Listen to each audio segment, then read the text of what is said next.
নমস্কার বন্ধুরা, আবার চলে এসেছি আমি দিদি রান্নাঘরে। তো আজকে একটা রেসিপি করব।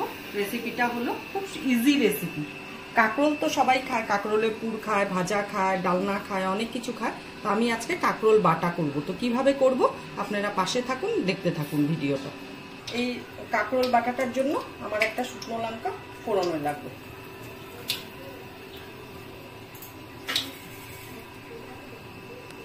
আর লাগবে কালো জিরা, তিল আর পামকিন সিড, এটা কুমড়োর বিচি বলি আমরা।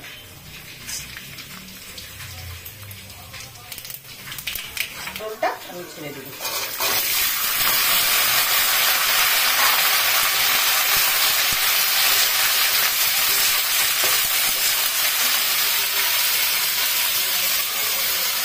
এখন ঢেকে দেব।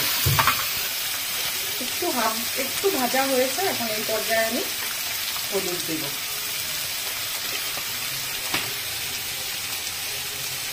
জাস্ট কালারের জন্য এই লঙ্কার গুঁড়াটা ইউজ করা যায় না, খুব ঝাল, একটু কালারের জন্য দিব। আপনারা যদি দিন তাহলে কাশ্মীরি লঙ্কা দিবেন। আমি তো বাড়িতে কাশ্মীরি লঙ্কা ইউজ করি, কিন্তু এখানের লোকেরা ঝাল রেড চিলি পাউডারটাই খায়। আর দেবো নুন স্বাদ অনুসারে। নাড়াচাড়া করে ভালো করে তারপরে হলো ঢেকে দিব আবার।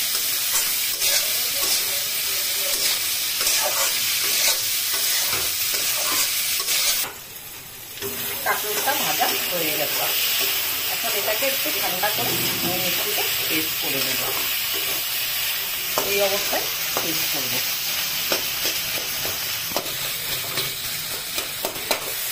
এখন আমি গ্যাসটা বন্ধ করে দিব। আমার রেসিপিগুলো যদি ভালো লাগে কমেন্ট করে বলবেন, আর করে একবার প্লিজ আপনারা করে একবার খেয়ে দেখবেন।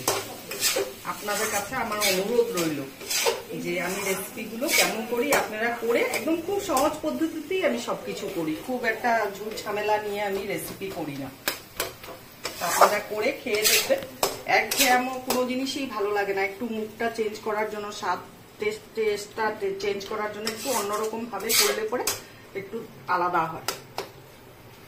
টেস্ট করব।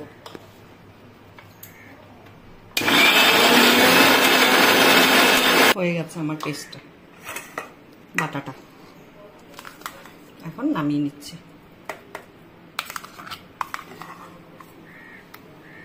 বাটাটা হয়ে গেছে। এইভাবে আপনারা করে নেবেন। আরো যদি ডিপ ফ্রাই করতে চান তাহলে আরো ডিপ ফ্রাই করে নেবেন। পেঁয়াজ রসুন দিয়ে যদি খেতে চান সেম প্রসেসে পেঁয়াজ রসুন দিয়ে করবেন। সেমই প্রসেস, খালি পেঁয়াজ রসুন অ্যাড হবে। তো কেমন লাগলো ভিডিওটা অবশ্যই কমেন্ট করে জানাবেন। তো আজকের জন্য ভিডিওটা এখানেই শেষ। টাটা।